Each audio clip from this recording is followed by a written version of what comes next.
আজ বনগাঁ লোকসভা কেন্দ্রের নির্দল প্রার্থী সুমিতা পোদ্দার রোড শো এবং দুধপুকুরে পথসভা করলেন এবং মানুষের কাছে তার দাবিটা আগামী দিনে জনপ্রতিনিধি হলে তিনি প্রথমে শিক্ষা, পিছিয়ে পড়া মানুষ মানে উদ্বাস্তুদের সমস্যা এবং তাদের উন্নতির কথা ভাববেন এবং কাজ নিয়ে ভাববেন। প্রতিপক্ষ শান্তনু ঠাকুরকে তিনি প্রতিপক্ষই মনে করেন না। তিনি বলেন উনি তো আমাদেরই মানুষ। শান্তনু ঠাকুর বলেন নির্দল প্রার্থী উনি 500টা ভোটও পাবেন না। উত্তরে নির্দল প্রার্থী সুমিতা পোদ্দার বলেন তার বুথে তার পরিবারের কটা ভোট তিনি পান সেটাই আগে দেখুক, আমার ভোটের কথা পরে। আর বলেন শর্ত দ্বারা নাগরিকত্ব দেবে, কিন্তু আমরা নিঃশর্ত নাগরিকত্ব চেয়েছিলাম।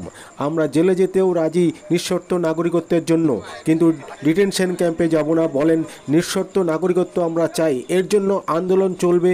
আর যদি মানুষ তাকে সেই জায়গায় নিয়ে যায় তাহলে মানুষ যেটা চেয়েছিল সেটাই আগে দেওয়ার চেষ্টা করবেন, বলেন নির্দল প্রার্থী সুমিতা পোদ্দার। আপনারা দেখছেন নিউজ নদিয়া এক্সপ্রেস। চ্যানেলটিকে সাবস্ক্রাইব, লাইক, শেয়ার এবং ফেসবুক পেজটি ফলো করুন আর দেখতে থাকুন নিউজ নদিয়া এক্সপ্রেস।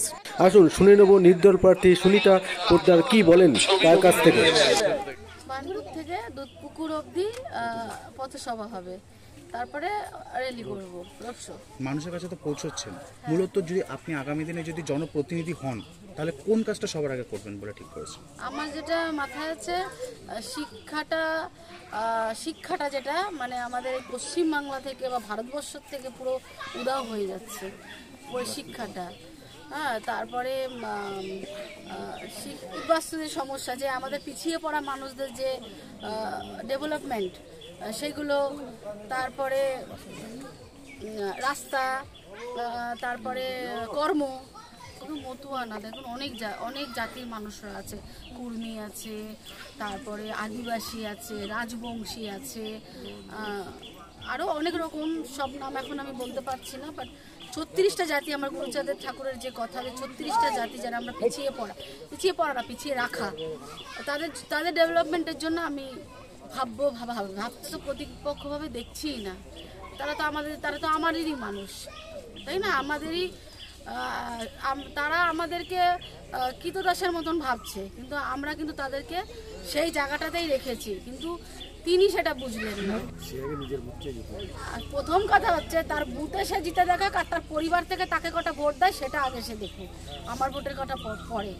এটা নিয়ে তো আমরা যুদ্ধ আজকে মনে হয় প্রায় 6 মাস ধরে চালিয়ে যাচ্ছি, জবের থেকে ওরা স্টার্ট করেছে। শর্ত দ্বারা নাগরিকত্ব দেবে, যেটা আমরা নিঃশর্ত নাগরিকত্ব চেয়েছিলাম। আমি নিজে এই কথাটা নিউজের কাছে, আপনাদের কাছে বলেছি যে আমরা জেলে যেতে রাজি, যেহেতু আমরা পথ অবরোধ করেছিলাম, আমাদেরকে ধমকি ছিল যে আমরা থানায়ও ঢুকে যেতে পারি, আমরা জেলেও ঢোকাতে হতে পারে। আমি বলেছিলাম পার্সোনালি যে আমরা জেলে যেতে রাজি, কিন্তু আমরা ডিটেনশন ক্যাম্পে যেতে রাজি না। এর জন্য আমরা নিঃশর্ত নাগরিকত্ব চাই। আর আমাদের আন্দোলন ছিল, চলছে, আর আগামী দিনও সেটা নিয়ে চলবে। আর আজকে যদি মানুষ আমাকে সেই জায়গাতে নিয়ে দাঁড় করায়, তাহলে যেটা মানুষ চেয়েছিল সেটাই আমি তাদের দেওয়ার চেষ্টা করবো। সাংবাদিক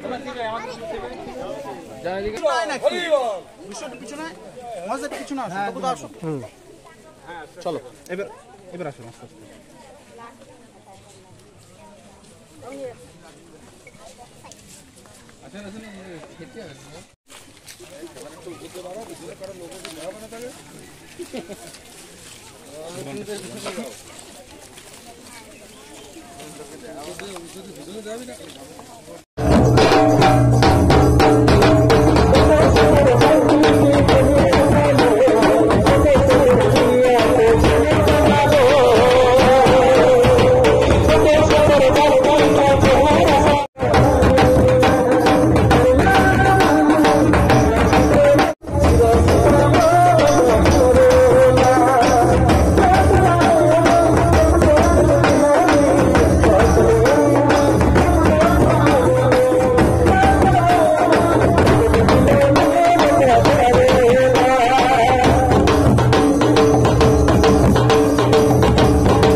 সেই পাওনাটা আমাদের অধিকারের মধ্যে পড়ে। সেটা কোনো সরকার নিজের কোনো অ্যাকাউন্ট থেকে আমাদের এগুলো দেয় না। সারা ভারতবর্ষের আমি আপনি আমরা সকলেই